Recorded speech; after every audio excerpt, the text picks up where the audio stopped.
Hello guys. तो आज हम आपको बताते हैं केरला स्टोरी के बारे में, जो कि इस टाइम इंडिया में काफी ट्रेंडिंग सब्जेक्ट बना हुआ है।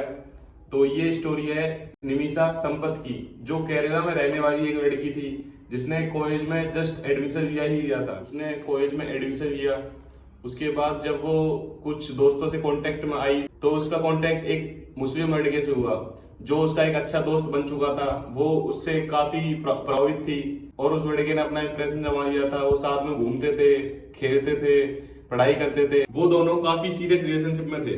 वो लड़की एकदम उसके ऊपर डिपेंड हो चुकी थी और उस लड़के ने उस लड़की का दिमाग इस तरह ब्रेन वॉश कर दिया था कि उसे और कोई चीजें समझ में नहीं आती थी। उसने खुद को मुस्लिम में कन्वर्ट कर लिया, घर वालों की एक भी नहीं सोची, सब कुछ उस लड़के के मुताबिक करती रही। अपना रिलीजन कन्वर्ट करवाने के बाद वो अपना नाम निमिषा से बदलकर फातिमा रख लेती है। तो जब उनका धर्म परिवर्तन हो गया तो लड़के ने उसे कन्वेंस करा कि यहाँ से छोड़कर सीरिया चलते हैं, और लड़की के घर वाले भी इस चीज को लेकर काफी नाराज थे। तो लड़की के मन में भी ये बात आ गई कि यहाँ से जाना ही बेटर रहेगा। तो उन्होंने सीरिया जाने का प्लान बनाया।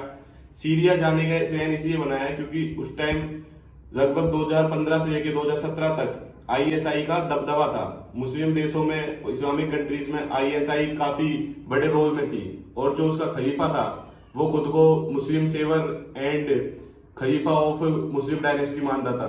फिर उन लोगों ने सीरिया जाने का प्लान बनाया, और वो अकेले नहीं थे, उनके साथ कई और कपल्स, कई और हिंदुस्तानी लड़कियां साथ में थी, और वे लोग सीरिया के लिए रवाना हुए बिना किसी डॉक्यूमेंटेशन, बिना किसी पेपर वर्क, वीजा, बिना किसी पासपोर्ट के वे सीरिया के रास्ते चले गए। अफगानिस्तान होके वे सीरिया पहुंच गए। सीरिया पहुंचकर इस लड़के ने निमिषा यानी फातिमा को कन्वेंस किया कि तुम आईएसआई ज्वाइन करो। आईएसआई ज्वाइन करोगी तो तुम्हें खुदा की इजाजत कबूल होगी, और इस लड़की को आईएसआई ज्वाइन करवा दिया। ये अकेली लड़की नहीं थी, इसके साथ काफी हिंदू लड़कियां थी, काफी और देशों से आई हुई लड़कियां भी थी। लेकिन जब यूएसए एंड अदर सारी कंट्रीज ने मिलके आईएसआई के ऊपर अटैक करा, तो फातिमा का जो हस्बैंड था, जो मुस्लिम लड़का था, वो इस अटैक में मारा गया। और इसके बाद 2019 में फातिमा ने खुद अफगानिस्तान की जेल में जाकर सरेंडर कर दिया। फातिमा और उसके पास एक बेबी था, उसके साथ कई और महिलाएं थी, उन सब ने सरेंडर कर दिया। 2019 से लेकर अब तक फातिमा, जो कि निमिषा केरल की थी, अफगानिस्तान की जेल में तब से लेकर आज तक बंद है।